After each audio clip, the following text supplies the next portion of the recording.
अस्सलामु अलैकुम वरहमतुल्लाहि ताला वबरकातुह। नाज़रीन इकराम, उम्मीद करता हूँ कि आप हजरात खैरियत व आफियत के साथ होंगे, अच्छे होंगे, भलाई के साथ होंगे।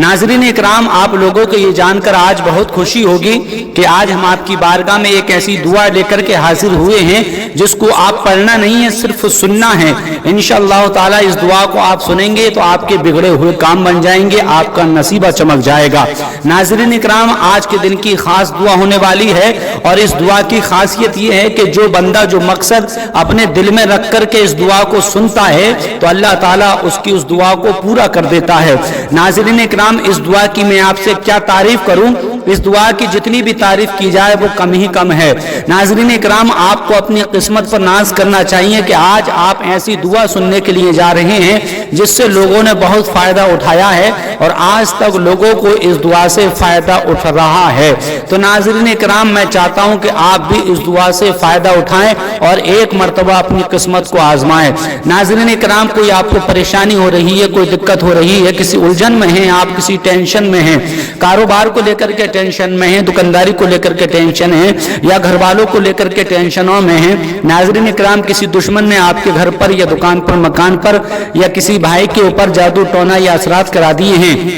जिसको लेकर के आप बहुत ज़्यादा परेशान हो रहे हैं। आपकी रोजी में बरकत नहीं हो रही है, कारोबार में, दुकानदारी में बरकत नहीं हो रही है, पैसा तो बहुत कमा रहे हैं लेकिन इधर आता है बीमारियों में उठ जाता है, बच्चों की बीमारियों में उठ जाता है, हर वक्त कोई ना कोई घर में परेशान रहता है, बीमार रहता है। तो नाज़रीन इकराम, आपको करना क्या है, इस दुआ को जिसकी हम तिलावत करने वाले हैं इसको ध्यान के साथ, तवज्जो के साथ सुनना है। अगर कारोबार में कोई दिक्कत आ रही है तो कारोबार में, दुकान में या मकान में इस दुआ को सिर्फ बजा करके रख दीजिए, या कोई बीमार है तो उसको सुना दीजिए। इंशाअल्लाह ताला आपकी तमाम परेशानियां और ये जो कारोबार में दिक्कतें आ रही हैं सब ठीक हो जाएगा। चलिए नाज़रीन इकराम, हम उस दुआ को शुरू करते हैं, आप तवज्जो के साथ सुनिएगा। बिस्मिल्लाहिर्रहमानिर्रहीम। अर्रहमानु अल्लमल कुरआन खलक़ल इंसान अल्लमहुल बयान। الشمس والقمر بحسبان والنجم والشجر يسجدان والسماء رفعها ووضع الميزان ألا تطغوا في الميزان وأقيموا الوزن بالقسط ولا تخسروا الميزان والأرض وضعها للأنام فيها فاكهة والنخل ذات الأكمام والحب ذو العصف والريحان فبأي آلاء ربكما تكذبان خلق الإنسان من صلصال كالفخار وخلق الجان من مارج من نار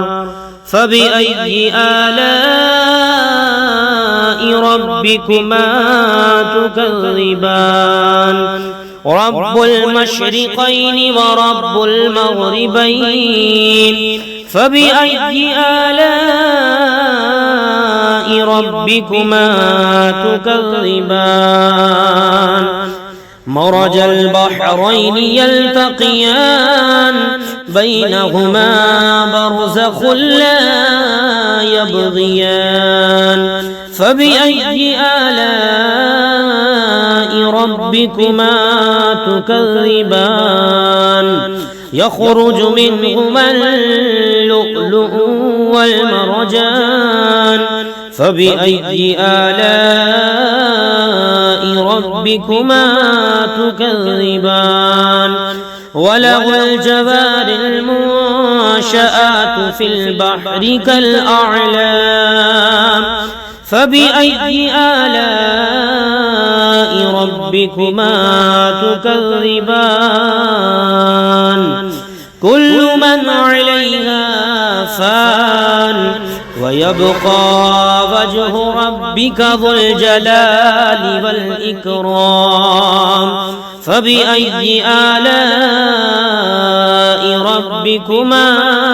تكذبان بسم الله الرحمن الرحيم الرحمن علم القرآن خلق الإنسان علمه البيان الشمس والقمر بحسبان والنجم والشجر يسجدان والسماء رفعها ووضع الميزان ألا تطغوا في الميزان وأقيموا الوزن بالقسط ولا تخسروا الميزان والأرض وضعها للأنام فيها فاكهة والنخل ذات الأكمام والحب ذو العصف والريحان فبأي آلاء ربكما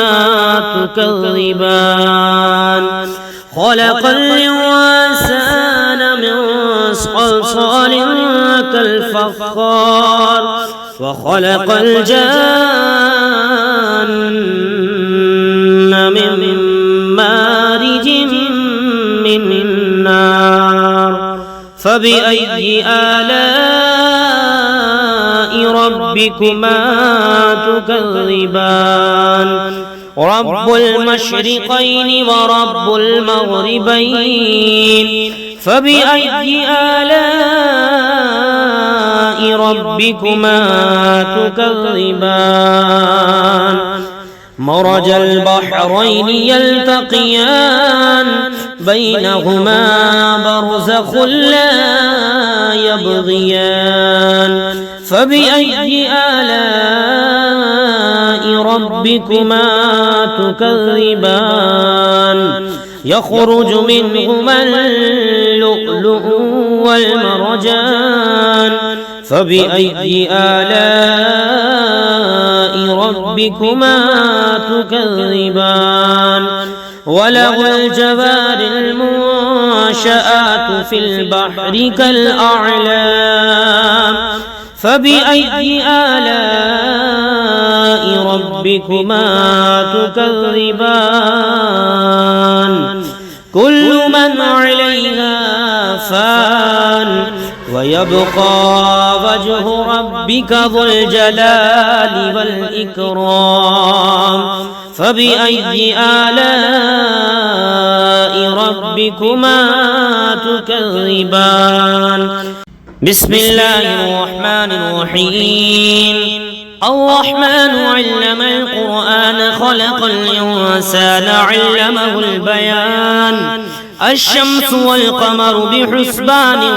والنجم والشجر يسجدان والسماء رفعها ووضع الميزان ألا تطغوا في الميزان وأقيموا الوزن بالقسط ولا تخسروا الميزان والأرض وضعها للأنام فيها فاكهة والنخل ذات الأكمام والحب ذو العصف والريحان فبأي آلاء ربكما تكذبان خلق الإنسان من صلصال كالفخار وخلق الجان من مارج من نار فبأي آلاء ربكما تكذبان رب المشرقين ورب المغربين فبأي آلاء ربكما تكذبان مرج البحرين يلتقيان بينهما برزخ لا يبغيان فبأي آلاء ربكما تكذبان يخرج منهما اللؤلؤ والمرجان فبأي آلاء ربكما تكذبان وله الجوار المنشآت في البحر كالأعلام فبأي آلاء ربكما تكذبان كل من عليها فان ويبقى وجه ربك ذو الجلال والإكرام فبأي آلاء ربكما تكذبان بسم الله الرحمن الرحيم الرحمن علم القرآن خلق الإنسان علمه البيان الشمس والقمر بحسبان والنجم والشجر يسجدان والسماء رفعها ووضع الميزان ألا تطغوا في الميزان وأقيموا الوزن بالقسط ولا تخسروا الميزان والأرض وضعها للأنام فيها فاكهة والنخل ذات الأكمام والحب ذو العصف والريحان فبأي آلاء ربكما تكذبان خلق الإنسان من صلصال كالفخار وخلق الجان من مارج من نار فبأي آلاء ربكما تكذبان رب المشرقين ورب المغربين فبأي آلاء ربكما تكذبان مرج البحرين يلتقيان بينهما برزخ لا يبغيان فبأي آلاء ربكما تكذبان يخرج منهما اللؤلؤ والمرجان فبأي آلاء ربكما تكذبان وله الجوار المنشآت في البحر كالأعلام فبأي آلاء ربكما تكذبان كل من عليها فان ويبقى وجه ربك ذو الجلال والإكرام فبأي آلاء ربكما تكذبان بسم الله الرحمن الرحيم الرحمن علم القرآن خلق الإنسان علمه البيان الشمس والقمر بحسبان والنجم والشجر يسجدان والسماء رفعها ووضع الميزان ألا تطغوا في الميزان وأقيموا الوزن بالقسط ولا تخسروا الميزان والأرض وضعها للأنام فيها فاكهة والنخل ذات الأكمام والحب ذو العصف والريحان فبأي آلاء ربكما تكذبان خلق الإنسان من صلصال كالفخار وخلق الجان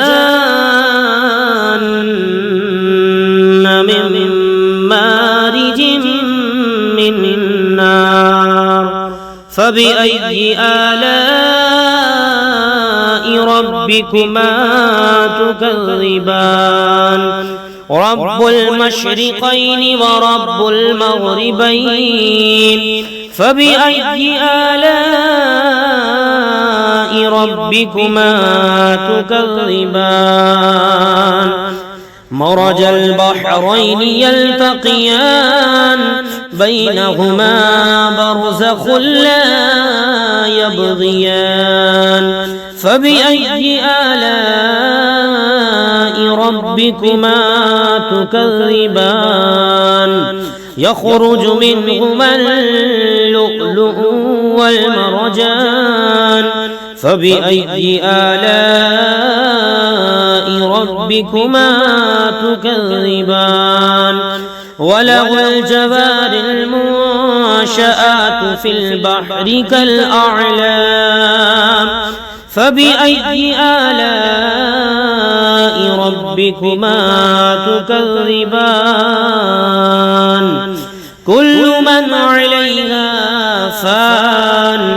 ويبقى وجه ربك ذو الجلال والإكرام فبأي آلاء ربكما تكذبان